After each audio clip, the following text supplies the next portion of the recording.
मान लेते हैं कि इस जगह पे बी जो है समकोण है और ए और सी ये न्यून कोण है, और इसमें आपको कहता है कि ऊंचाई दूरी से हम इनकी दूरी को ज्ञात कर सकते हैं। जैसे आप मान लीजिए कि कोई पर्वत है, कोई पोल है, क्या कोई हाउस है, उससे आप कितना दूर पे है या फिर उसकी ऊंचाई क्या है, उनकी दूरियों को ज्ञात किया जा सकता है। सिंपली हम बात करते हैं इसमें ऊंचाई दूरी में, तो पाइथागोरस का यूज किया जाता है। तो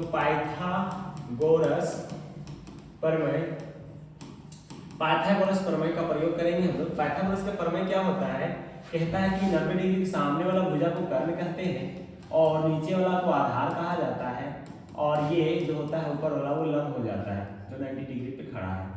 और कहता है पाइथागोरस की जो कर्ण का स्क्वायर होगी बराबर होगा लंब का स्क्वायर प्लस आधार का स्क्वायर। और इस तरीके से हम पाइथागोरस का प्रयोग करेंगे और कुछ इसमें से त्रिकोणमिति का कुछ फॉर्मूला का प्रयोग करेंगे। जैसे आपको पिछले वीडियो में या पिछले क्लासेस में आपको बताए थे, पिछले वीडियो में बता दिए थे कि किस तरीके से शॉर्ट फॉर्म में हम लोग जो त्रिकोणमितिक रेशियो है उसको कैसे ज्ञात कर सकते हैं।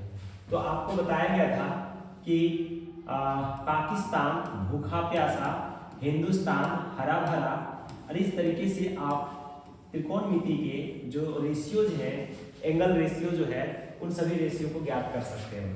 देखिए ये वाला आपका हो जाएगा साइन हो गया, ये हो गया आपका कोस, ये हो गया आपका टेन, ये हो गया आपका कोसेक, ये हो गया आपका सेक, और ये हो गया आपका कोट।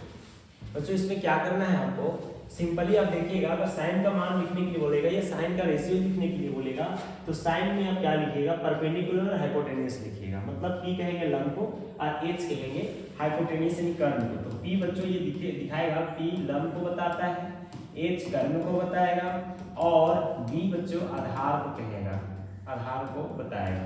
तो देखिए यहाँ पर जब साइन को वैल्यू लिखना पड़ेगा, साइन थीटा जब पूछेगा तो साइन थीटा बराबर पी बाई एच होगा। पी बाई एच का मतलब हो गया लंब बटा कर्ण। उसी तरह से कोस जब पूछेगा तो आधार बटा कर्ण हो जाएगा। टेन थीटा पूछेगा तो लंब बटा आधार हो जाएगा। उसी तरह से इसका अपोजिट पे देखना है कि साइन थीटा को उल्टा कोसेक थीटा होती है, और कोसेक थीटा बराबर एच बटा 3 होगी, यानी कि कर्ण बटा लंब होगा। सेक थीटा बराबर कर्ण बटा आधार होगा, कोट थीटा बराबर आधार बटा लंब हो जाएगा। तो मेरे प्यारे बच्चों आप देखिए यहाँ पर ध्यान से, हम क्या कर रहे हैं कि एक एंगल ले लेते हैं। जैसे सपोज कीजिए कि आप कोई मीनार के बगल में खड़ा है। देखिए मैं एक मीनार बना रहा हूँ, ये एक मीनार है। सपोज मान के चलिए कि ये मीनार है और इस मीनार के बगल में मैं यहाँ खड़ा हूँ। आप देखिएगा कि आप मीनार को देखना चाहेंगे तो इस प्रकार के माथा आपको ऊपर करके देखना पड़ेगा। जब माथा जो आप ऊपर करके देखेंगे तो आपके आंखों के द्वारा एक एंगल बनेगा। तो बच्चों वो जो एंगल बनेगा, वो एंगल का नाम कहलाएगा उन्नयन कोण। हाँ बच्चों, इसका नाम कहलाएगा उन्नयन कोण। उन्नयन कोण, उन्नयन कोण कहलाता है। उन्नयन कोण कहलाता है जी बच्चों। इसको अगर आप कोई भी चीज को नीचे से ऊपर देखेंगे तो उस एंगल का नाम उन्नयन कोण कहलाएगा। और जब ऊपर से नीचे कोई चीज देखेंगे, जैसे आप मान लीजिए हाउस है, घर है, और इस घर के छत के ऊपर में आप खड़े हैं और नीचे किसी वस्तु को आप देख रहे हैं, तो आपके आंखों द्वारा जो एंगल बनेगा उसको अवनमन कोण बोलेंगे बच्चों। ऊपर से नीचे देखने पर अवनमन कोण बनती है, नीचे से ऊपर देखने पर उन्नयन कोण कहते हैं, उन्नयन कोण बनता है। अब इसमें करना क्या है बच्चों कि जो परीक्षा में सवाल पूछे जाते हैं, आपका पूरा बुक में सबसे ज्यादा जो है सवाल पूछे जाते हैं टेन थीटा से संबंधित, क्योंकि इसमें 3 चीजें होती है। तो देखिए, एक तो आधार होता है, दूसरा लंब होता है, तीसरा कर्ण होता है। यानी आप कहीं पर जाते हैं, मान लीजिए कि आप पोल के समीप खड़ा है, या तो आप सोचते होंगे कि पोल की ऊंचाई क्या है, या तो फिर उस पोल से मैं कितना दूर पे हूँ। यही 2 बातें ज्यादातर दिमाग में आती है। इस कारण से आपको ज्यादातर प्रश्न जो है टेन थीटा से संबंधित सवाल पूछे जाएंगे। जैसे कि देखिए, इसमें से कुछ रेशियो का मान भी याद रखना है, एंगल का मान। जैसे मान लीजिए साइन 30 डिग्री का वैल्यू अगर पूछेगा तो साइन 30 डिग्री का वैल्यू आपको 1/2 लिखना है। उसी तरह से कोस थीटा का मान लीजिए कोस 30 डिग्री का पूछेगा तो कोस 30 का वैल्यू होता है, इसका अपोजिट में 1/√3/2 होता है। उसी तरह से यदि आपको tan 45 का पूछ दिया मान लीजिए, तो tan 45 बराबर आपका 1 होती है। तो जो इस प्रकार से आपको पिछला वीडियो में आपको बताया गया है कि कैसे आप ट्रिग्नोमेट्रिक रेशियोज का मान यानी वैल्यू डिग्री का मान निकाल सकते हैं, मैंने अच्छे तरीके से बता दिया है। अब यहाँ पर आप लोग थोड़ा सा यूज करेंगे क्या चीज कि मान लीजिए कोई ऐसा मीनार है, मान लीजिए कोई मीनार है आपके पास, ये मीनार है मान लीजिए, और कहता है इस मीनार की ऊंचाई जो है, ये जो मीनार से मान लीजिए ये भी एक मीनार है और आप सी बिंदु पे खड़े हैं, जो कि मीनार के पाद से आप जो है 10 मीटर की दूरी पर हैं और आपके आंखों द्वारा इस मीनार की जो शिखर है उसमें 30 डिग्री का उन्नयन कोण बना रहा है। तो आपसे सवाल पूछेगा तो बताइए इस मीनार की ऊंचाई क्या है। तो इस मीनार की ऊंचाई को हम मान के चलेंगे h है। तो हम लोग सबसे पहले बच्चों इसमें लिखेंगे माना की, और माना की में लिखेंगे कि मीनार की ऊंचाई जो है, मीनार की ऊंचाई वो h मीटर है, h मीटर मीनार की ऊंचाई है, और इसकी आधार जो है वो आधार आपका 10 मीटर है, और जो थीटा दे रखा है वो 30 डिग्री है। तब हम लिखेंगे यहाँ पर कि समकोण त्रिभुज